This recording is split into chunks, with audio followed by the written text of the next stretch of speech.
let's talk about one of my favorites, nutrition. The easiest thing I can impart on you is to stop eating crap. Stop buying it, stop eating it, stop making excuses for it, just stop. And start to look at food as, while it's ceremony and celebration and its reward, look at it as a functional component of life, which is you've got to eat foods that nourish the body. So if you eat a Snickers bar, and I'm not going to say Snickers bars are good or bad, those are decisions for you to make.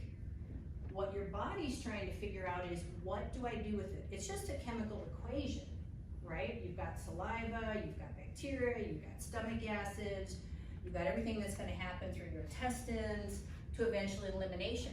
All your body's trying to figure out is, how do I utilize this supposed fuel source that is starting here and is going to end out here, right? That's all it's looking for.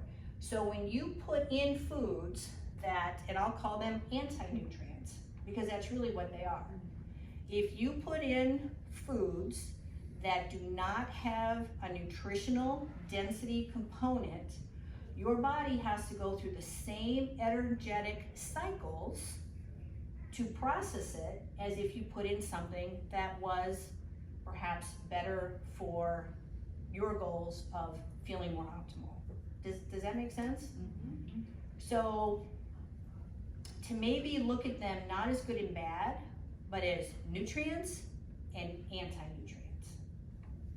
And if you're going to eat things that are anti-nutrients, my suggestion is that you limit those as much as possible based on how you want to feel and function and the quality of how you want your life to feel based on the things that you want to do. So instead of lifespan, we talk about health span.